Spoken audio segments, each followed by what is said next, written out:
Hello students, how are you? I hope so you are fine at your home.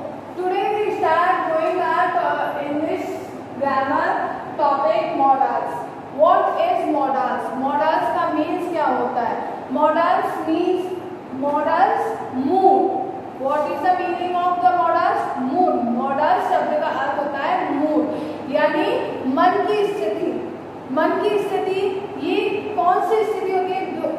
जब दो किसी मनोभाव मनोदशा को जब हम शो करते हैं तो मॉडल जो होता है वो मुख्य क्रिया यानी जो मेन वर्ब होती है उसके साथ जुड़ता है.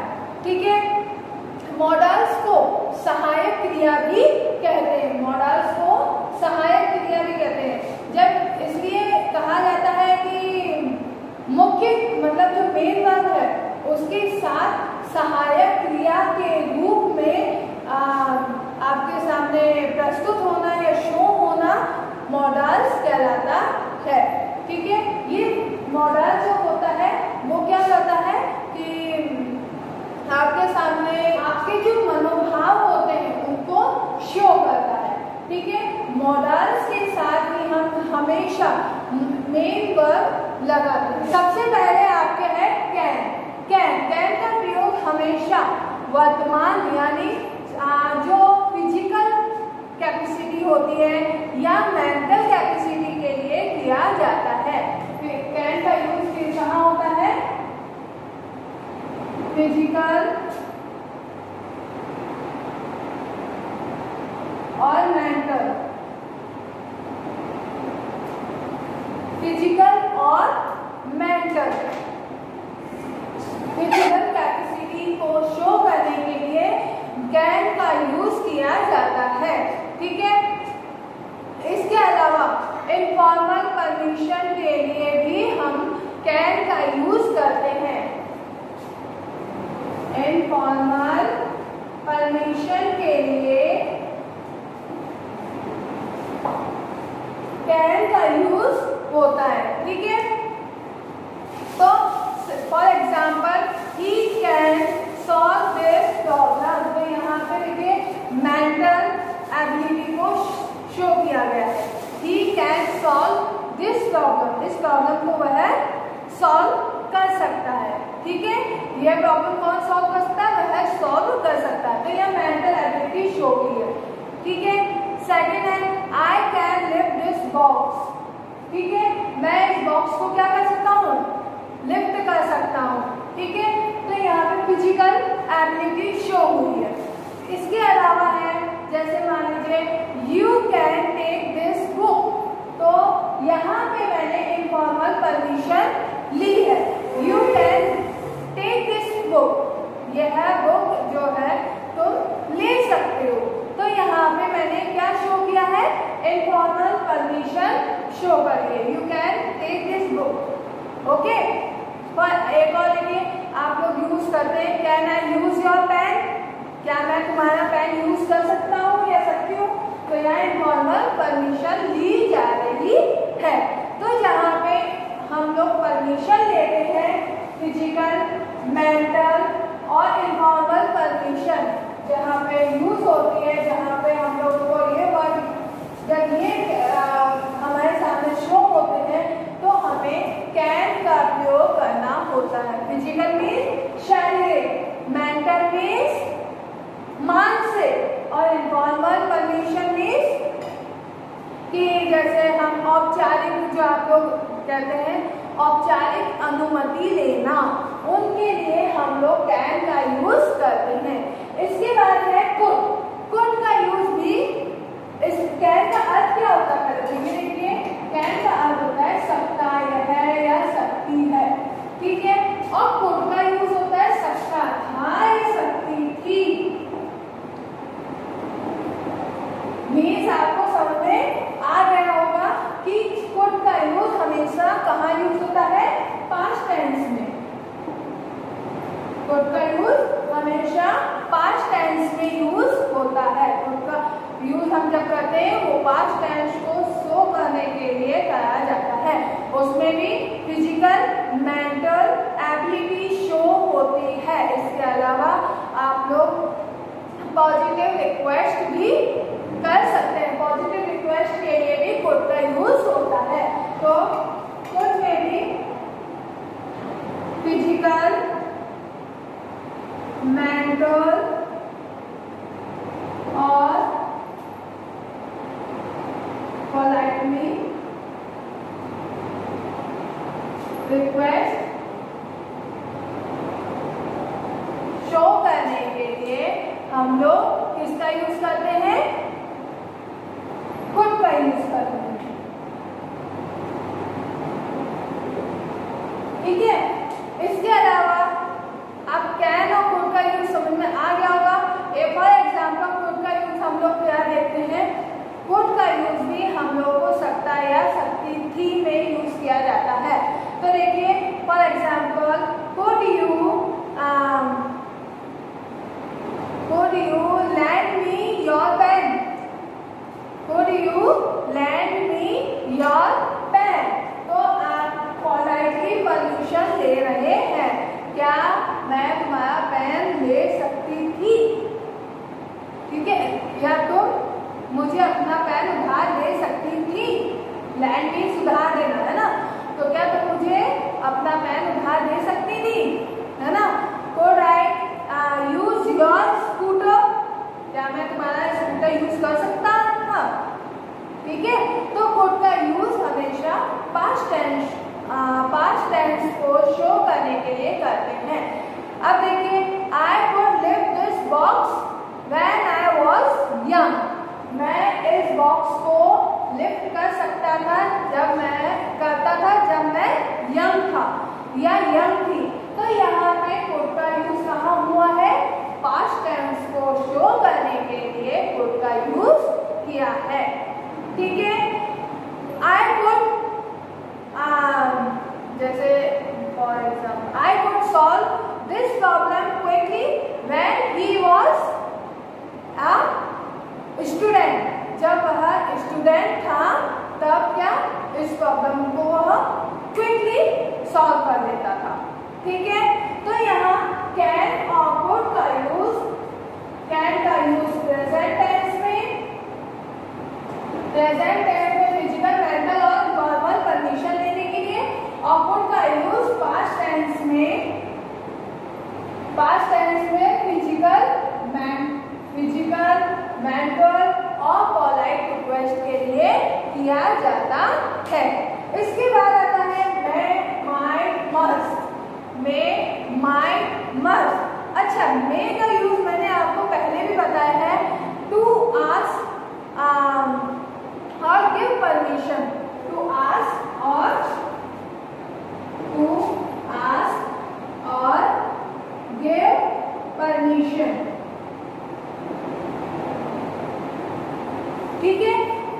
इसका यूज कहाँ होता है?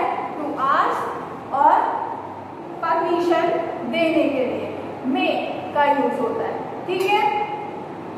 जैसे मान लीजिए इनफॉर्मल परमिशन, फॉर्मल परमिशन लेनी है, मतलब औपचारिक अनुमति लेनी है उसके लिए।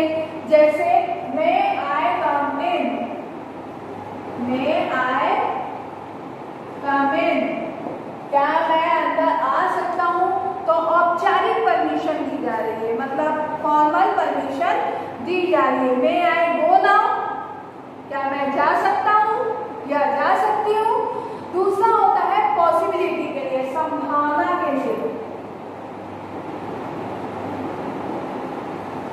पॉसिबिलिटी के लिए हमेशा मे का यूज किया जाता है, यानी संभावना के लिए। For example it may heavy rain today, it may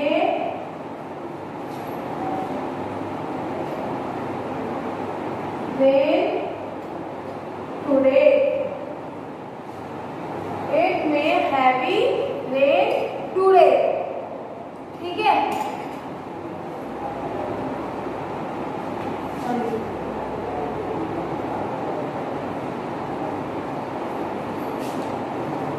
heavy rain today या हैवीली रेन टुडे, है ना। तो हैवी रेन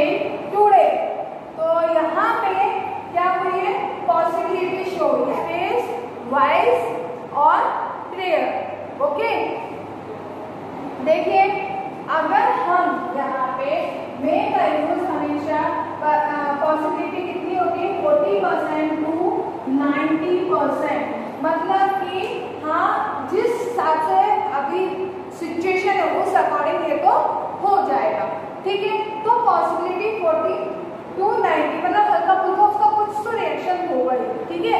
तो यहाँ पे मे का यूज हमेशा पॉसिबिलिटी क्योंकि 40 टू 90% पॉसिबिलिटी होती है उसमें हमेशा मे का यूज होता है। आई बात समझ में आपको। इसके अलावा विश करने के लिए टू एक्सप्रेस विश और प्रेयर, ठीक है, टू एक्सप्रेस विश और प्रेयर, ठीक है। तो विश और प्रेयर के लिए भी हमेशा मे का यूज होता है।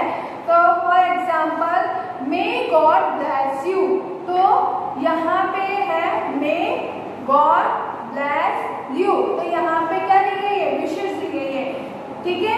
मे सक्सेस बाय योर्स, ओके। अब और देखिए कुछ एग्जाम, अब देखिए कुछ मे का यूज हमेशा कुछ जैसे इनडायरेक्ट स्पीच में भी आपने देखे ही है ना।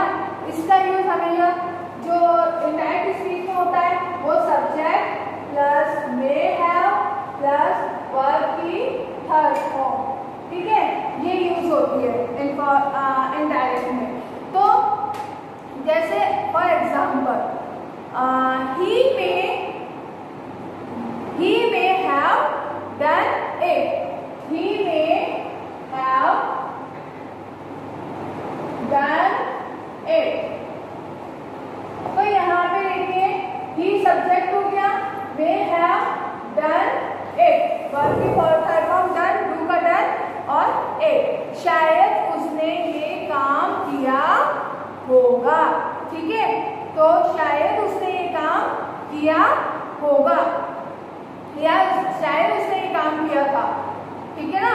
तो मे किया है तो मे का यूज होगा, ठीक है। अब आते हैं माइट, दूसरा है माइट। माइट का यूज मे की तरह है, माइट का यूज और कैन कुड की तरह माइट का यूज होता है, मतलब कि पास्ट टेंस में मे को पास्ट टेंस के रूप में माइट का यूज किया जाता है, ठीक है। इसका यूज भी वही पॉसिबिलिटी, अनुमति, है ना, और पॉसिबिलिटी और परमिशन, ठीक है, इसके लिए किया जाता है, लेकिन इसका यूज पास्ट टेंस में किया जाता है। समझ में आ रहा है आपको, माइट का यूज पास्ट टेंस में होता है और इसकी पॉसिबिलिटी कितनी होती है 0 to 40%, मतलब कि बहुत मुश्किल होगा, ठीक है। हम बहुत मुश्किल से कह सकते हैं कि ऐसा हो जाएगा या हो सकता है, ठीक है। तो माइट का यूज 0 to 40%, यानी बिल्कुल उसकी पॉसिबिलिटी ना मानती होना, वहां पे माइट का यूज होता है। For example might I use your phone, ठीक है, परमिशन दे दी हमने, might I use your pen, ठीक है। इसके अलावा इसमें फॉर एग्जाम्पल हम लिखते हैं, अगर इसको इनडायरेक्ट स्पीच में लिखते हैं तो subject plus might plus verb की कौन सी फॉर्म यूज होगी, थर्ड फॉर्म। तो देखिए ही माइट वेटेड, ठीक है, ही माइट वेटेड, यानी वह इंतजार कर चुका था। तो यहाँ पे पॉसिबिलिटी हो रही है, he said I might go home, he said I might go home, तो यहाँ पे अनुमति यानी परमिशन ली जाती है, ठीक है। इसके अलावा he said a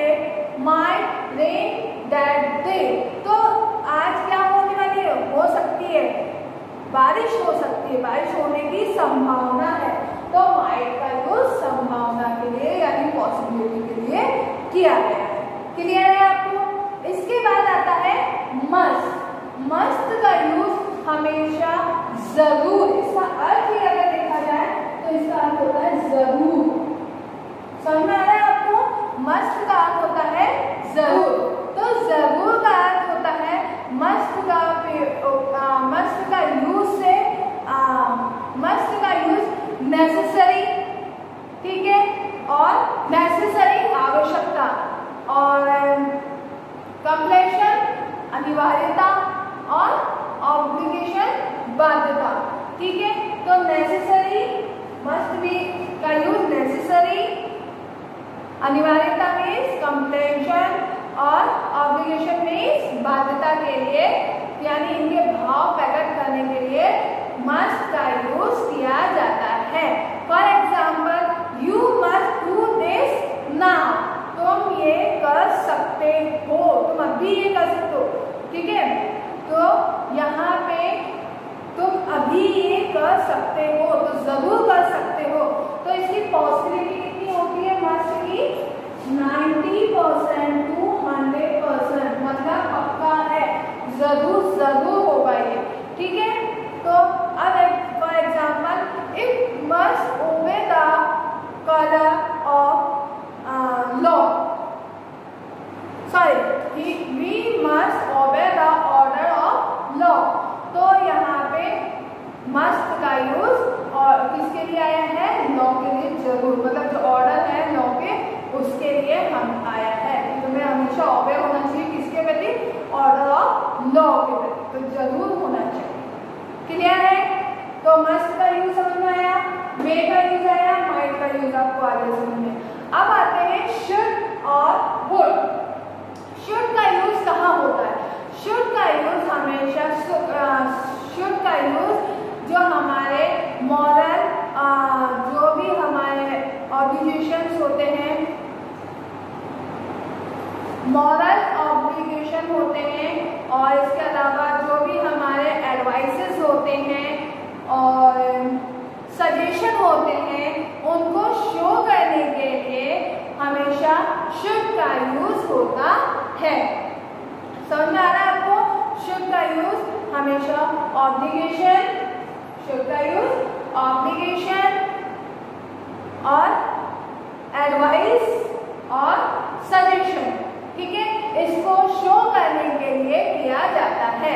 जैसे for example, we should respect our elders, we should respect our elders, ठीक है। तो यहाँ पे एल्डर्स, तो यहाँ पे देखिए हमें अपने एल्डर्स के क्या होने चाहिए? हमेशा एल्डर्स की रेस्पेक्ट करनी चाहिए। तो शुड का यूज चाहिए अर्थ में होता है। शुड का अर्थ क्या होता है? चाहिए। समझा है? तो शुड हमेशा प्लूरल वर्ड के साथ यूज होते हैं। शुड का यूज प्लूरल में होता है, और वुड का यूज हमेशा जो वुड का यूज होता है वो पास्ट टेंस की जो भी हैबिट्स होती हैं, एक्शंस होते हैं, उनको शो करने के लिए वुड का यूज किया जाता है। ये तो प्रेजेंट होता है, वुड का यूज हमेशा पास्ट टेंस में होता है। तो पास्ट टेंस की जितनी भी आपकी हैबिटल एक्टिविटीज एक्शंस होते हैं, उन सबको दोहराने के लिए जो भी एक्शंस हो, जो भी